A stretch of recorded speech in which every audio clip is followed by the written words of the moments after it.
بسم اللہ الرحمن الرحیم۔ السلام علیکم، آپ دیکھ رہے ہیں انجانی دنیا۔ آج ہم آپ کے لیے لائے ہیں ایسی کہانی جس کو ابھی تک حل نہیں کیا جا سکا۔ تو شروع کرنے سے پہلے آپ سب سے گزارش ہے کہ ہمارے چینل کو سبسکرائب کر دیں اور بیل آئیکن کو پریس کریں تاکہ تمام آنے والی ویڈیوز آپ تک پہنچ سکیں۔ یقیناً اس دور کے تمام بڑے غیر حل شدہ قتل لندن میں نہیں ہوئے۔ 23 اپریل 1891 کی رات کو نیو یارک شہر کی ایک طوائف کیری براؤن کو حادثہ پیش آیا۔ وہ مین ہٹن کے ایک ہوٹل کے کمرے میں مردہ پائی گئی۔ شروع سے ہی یہ واضح تھا کہ اس پر بے رحمی سے حملہ کیا گیا تھا اور ابتدائی طور پر یہ معاملہ حل ہوتا دکھائی دیا۔ امیر بن علی نامی ایک شخص پر اس کا قتل کا الزام عائد کیا گیا تھا اور اس کے لیے اسے 11 سال جیل میں گزارنے پڑے تھے۔ تاہم بعد میں پتہ چلا کہ وہ ہمیشہ سے بے قصور تھا۔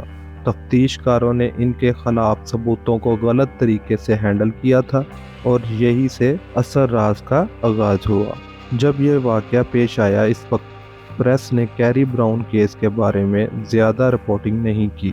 آج سچے جرائم کے مورخین حیران ہیں کہ کیا یہ نیو یارک کے لوگوں کو گھبرانے سے روکنے کے لیے تھا، لیکن اس کے جسم کا معائنہ کرنے والے ڈاکٹروں میں سے ایک نے نوٹ کیا اسے کئی بار چاقو مارا گیا تھا۔ پوسٹ مارٹم رپورٹ کے مطابق قاتل نے اسے پیٹنے کی بھی کوشش کی تھی۔ کچھ لوگوں کے لیے جیک دی ریپر سے مماثلت اتنی زیادہ تھی کہ اسے نظر انداز نہیں کیا جا سکتا تھا۔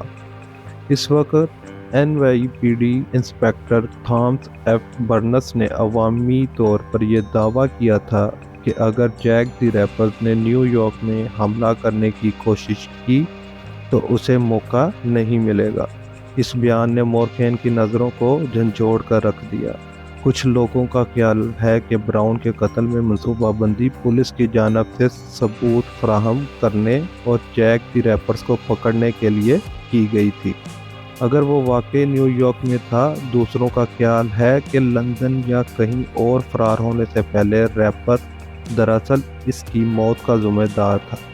یہ یقینی طور پر کہنا مشکل ہے کہ اصل میں کیا ہوا تھا۔ حقیقت ابھی تک نامعلوم ہے اور یہ معمہ ابھی تک حل نہیں ہوا۔